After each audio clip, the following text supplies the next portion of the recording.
शुक्रिया अदा करना चाहता हूं कि आपने और पूरे केंद्रीय मंत्रिमंडल ने आज तक हमें हर कदम पे साथ दिया है और आपकी तरफ से जो जो निर्देश आए उन निर्देशों का भी हमने बहुत कड़ाई से पालन किया। आपका हमेशा सहयोग मिला। दूसरा सर, इस वक्त दिल्ली के अंदर बहुत बड़ा ऑक्सीजन का क्राइसिस चल रहा है जिसमें आपकी मदद चाहिए। तो प्रधानमंत्री जी, सबसे पहले आपको धन्यवाद देता हूं कि केंद्र सरकार ने दिल्ली का ऑक्सीजन का कोटा बढ़ा दिया है। लेकिन सर, मैं आपसे हाथ जोड़ के प्रार्थना करता हूं कि इस बढ़े हुए ऑक्सीजन के कोटे को दिल्ली तक पहुंचाने में हमारी मदद करें। एक एस्टीमेट के हिसाब से दिल्ली को 700 टन ऑक्सीजन की ज़रूरत है। आपने हमारा कोटा 480 टन कर दिया, बहुत बहुत शुक्रिया। लेकिन पिछले 24 घंटों में इस बढ़ाए हुए 480 टन में से भी केवल 350 टन ऑक्सीजन दिल्ली पहुंच पाई है। प्रधानमंत्री जी, जब से ऑक्सीजन का संकट शुरू हुआ है मेरे फ़ोन बजते रहते हैं।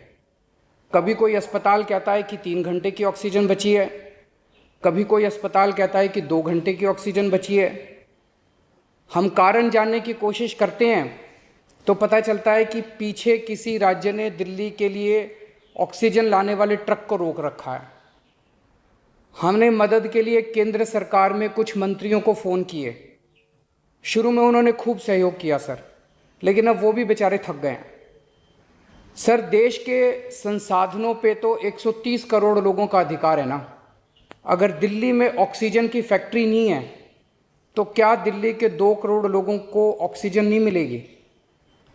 जिस राज्य में ऑक्सीजन की फैक्ट्री है, क्या वो दिल्ली की ऑक्सीजन रोक सकते हैं?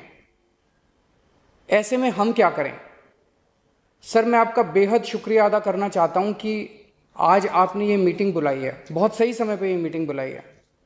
पर सर, मैं आज ये जानना चाहता हूं कि अगर आज या कल या किसी भी टाइम हमारे दिल्ली के किसी अस्पताल में अगर 1 घंटे की, आधे घंटे की, 2 घंटे की ऑक्सीजन बच जाए और लोगों की मरने की नौबत आ जाए तो मैं फ़ोन उठा के केंद्र सरकार में किससे बात करूं?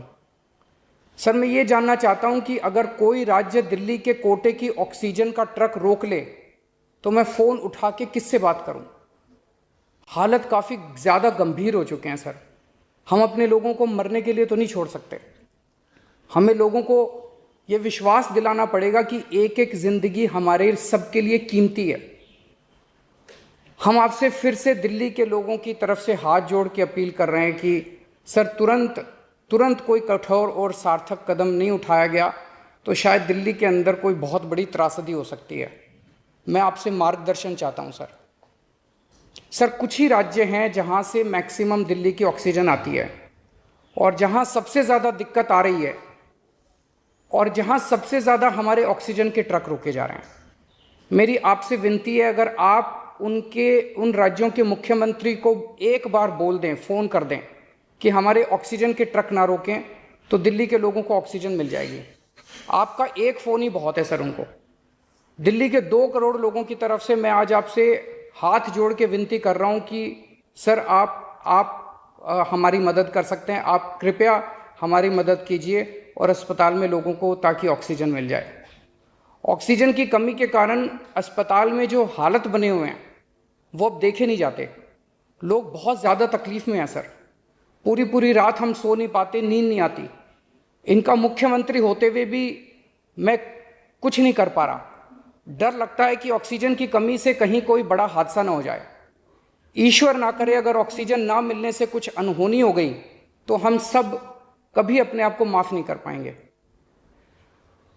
प्रधानमंत्री जी, कोरोना से देश को बचाने के लिए एक नेशनल प्लान बनना चाहिए।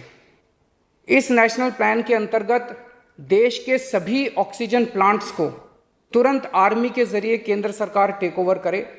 ऑक्सीजन प्लांट्स से निकलने वाले हर ट्रक के साथ एक आर्मी का एस्कॉर्ट व्हीकल रहेगा तो कोई उस ट्रक को फिर आगे रोक नहीं पाएगा।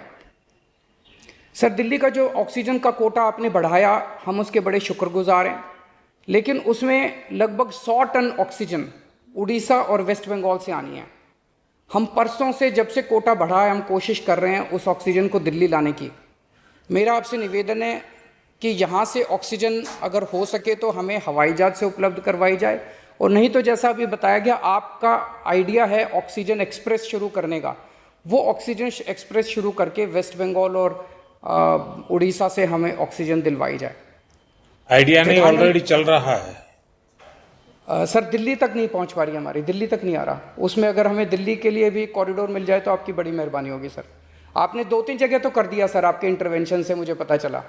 एक दिल्ली के लिए और करा दीजिए सर, यहाँ की हमारी 100 टन ऑक्सीजन उधर से आनी है। प्रधानमंत्री जी, हमारे देश के वैज्ञानिकों ने इतने कम समय में जो वैक्सीन बनाई है, इसके लिए हमारे वैज्ञानिक साधुवाद के पात्र हैं। आपने इसमें जो प्रयास किए, आपका बहुत बहुत शुक्रिया। अब हम सब लोगों को मिलके कम से कम समय में अपने नागरिकों को ये वैक्सीन लगवानी चाहिए। इसमें केंद्र और राज्य सभी सरकारों को हमको मिलके काम करना है। अभी सर केंद्र सरकार ने आदेश जारी किए हैं कि 1 मई से राज्य सरकारें सीधे कोरोना वैक्सीन खरीद सकती हैं। इसके बाद एक वैक्सीन की कंपनी ने अपने रेट जारी किए हैं कि वो केंद्र सरकार को 150 रुपये में और राज्य सरकारों को 400 रुपये में देंगे। सर एक ही देश में एक ही सामान के 2 रेट कैसे हो सकते हैं? 1 नेशन 1 रेट होना चाहिए। सारे देश को एक ही दाम पे वैक्सीन मिलनी चाहिए। अगर देश एक है तो वैक्सीन का दाम भी तो एक ही होना चाहिए। तो मैं आपसे निवेदन करता हूं कि केंद्र सरकार को, राज्य सरकारों को एक ही रेट पे वैक्सीन मिले। जिस रेट पे केंद्र सरकार को वैक्सीन मिल रही है, उसी रेट पे राज्य सरकारों को भी वैक्सीन मिलनी चाहिए। सर हर एक जान हम सब लोगों के लिए कीमती है। हमें ये एहसास हर भारतीय को इस वक्त कराना होगा। इसलिए मेरा मानना है कि देश में सबको दवाई, सबको वैक्सीन और सबको ऑक्सीजन मिलनी चाहिए, और बिना किसी विवाद और बिना किसी रुकावट के ये मिलनी चाहिए। मेरा विश्वास है देश में अगर कोरोना के खिलाफ एक नेशनल प्लान होगा तो हम सभी राज्य सरकारें और केंद्र सरकार मिलके इस दिशा में काम करेंगे। सर कोरोना की वजह से दिवंगत आत्माओं को